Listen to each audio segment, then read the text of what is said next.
So it was August 25th, 1998. This guy drops his sophomore album and absolutely smashes the West Coast. Welcome to Tape Deck Selects.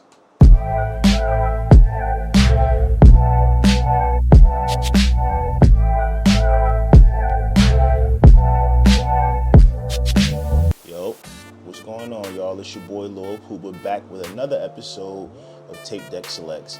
And this time, we're staying in the West Coast. We're taking it to the West Coast and we're staying there. And this guy who I'm about to mention, here are some teasers. Before the Dre affiliation and the OKs by Dre, before Pimp My Ride, this dude was absolutely killing it on the underground circuit. He already came out, and I think it was 1996, where his first album was called The Foundation or something like that. I believe it was called Foundation. No, I'm sorry, it wasn't called Foundation. It was called At the Speed of Life. He hit you with that one. It wasn't really received well as far as commercially, but then coming forward for a sophomore attempt, we got 40 Days and 40 Nights. Can you guess what I'm talking about? Real hip hop heads know. So, if you didn't guess by now, I'm talking about Xzibit, the dysfunctional member of the alcoholic family tree. Now, if you guys don't know who the alcoholics are, or the liquid crew rather, you know, liquid crew, King T, alcoholics. Do I have to go back and mention who the group is, the alcoholics, now called the Licks? I hope I didn't have to. He was riding with these guys, and he was so exciting to listen to. Xzibit has a prowess as an MC that you get excited to hear, because you just, like, not only does he has one of the more distinctive voices in hip hop, he can actually rhyme, and it made sense, and it was dope, and just his energy and his style, especially around that time, was just so off the chart and off the chain coming from the West Coast, because, you know, West Coast cats is really laid back, or either they super gangster or they laid back, but this dude kind of mashed both of them together pretty good. So I'm like, all right, let's get this guy a listen. He was very, very lyrical. Like, you can never take away the lyricism of Xzibit. All right. West Coast was changing around that time, man. They lost, you know, clearly they lost Tupac, who was one of the major generals on the West Coast. Snoop Dogg left Death Row, which was California based. And you had guys coming out, and you had guys that was trying to make their name and make their stain, but it wasn't hitting as hard, because over here on the East Coast, we had so much heat coming from our side, DMX, Jay-Z, so on and so forth. The West Coast kind of got shadowed. You know what I'm saying? If you agree with me, hit the comments. If you disagree with me, hit the comments and let me know what you think about that situation. But in the midst of all of that, you had this underground brigade on the West Coast, and cats was coming out, and it was hard. It was like, wow, these, you know, this is dope. Who are these guys? Why aren't they higher up in the food chain, you know? Your Raz Kaz's, your Mac 10s, you know, your Safaras, RIP. You know, you had so many cats. Corrupt from the Dog Pound, you know, earlier than this year, Dayz had dropped his album. And by the way, I'm gonna go back and cover all of that stuff too, because, you know, life be life, and I ain't get a chance to cover for a few cats that I think need to be covered in prior months, but that's coming back too. Dayz just reminded me.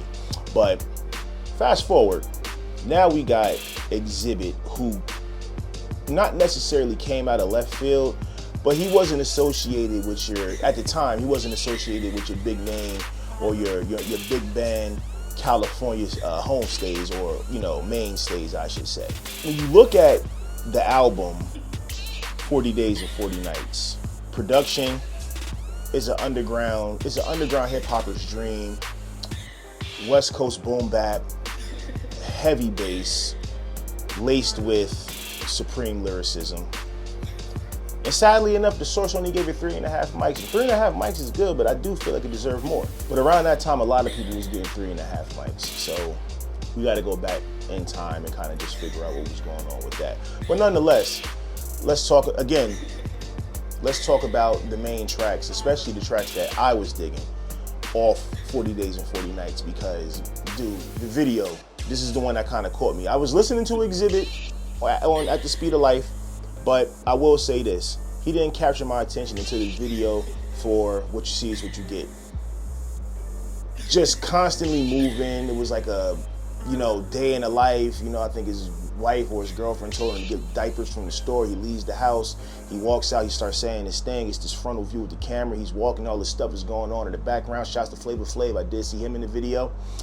Stops at a concert, does the hook, and it's just like full of energy. Then he comes back to the house and he sits down. And I think she says, "You forgot the milk" or something, and then that's how the video ends. But that was one of the main songs that we got over here that put me on to Xzibit. What you see is what you get. Super dope. 3 Car Molly was dope. Recycled Assassins was dope. What else is on there? Pussy Pop was on there with J.O. Felony and Method Man. That was dope. Some people felt weird about a song called Shrooms on there, but I thought Shrooms was cool. Quick fact, I actually thought that was Kel from Kenan and Kel doing the other voice on that track. I just did. It sounded. Go back and listen to it. Go back and listen to it. I think I put it on the playlist. Go back and listen to it.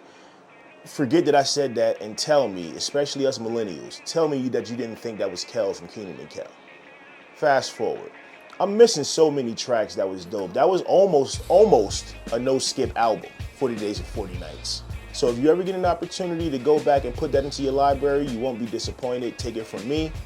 Trust me, especially if you listen to rap like how I listen to rap, you will not be disappointed to have 40 Days and 40 Nights in your library. Now you gotta remember, this is before Pimp My Ride, this is before all the Dre stuff. This is him just cutting his teeth, hungry, and giving you what you want as far as a real hip hopper in a sense. If that, I don't like that term, but I'm gonna use it for lack of a better one.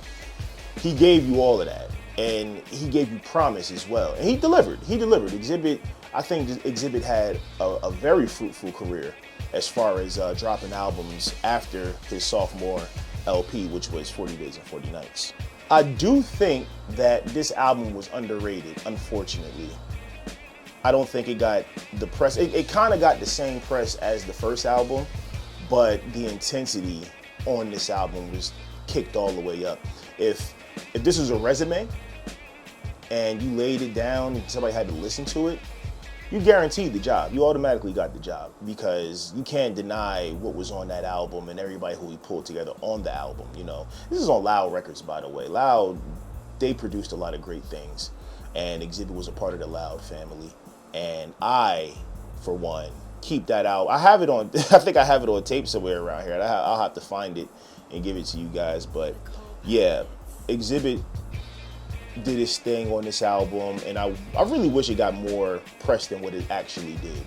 He set the foundation going forward. He set a bar going forward for what to expect from him, and I appreciate that from him. So let me ask you guys a question. Where do you think Xzibit ranks amongst West Coast legends? Is he high on the list? Is he low on the list? Is he on the list? And more importantly, where do you think this album ranks as far as West Coast sophomore attempts go?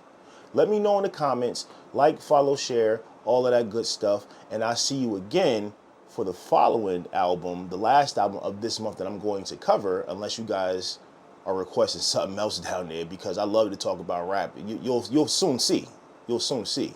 But until next time, I'm going to say peace. And I'll catch y'all on the flip side, all right? 1.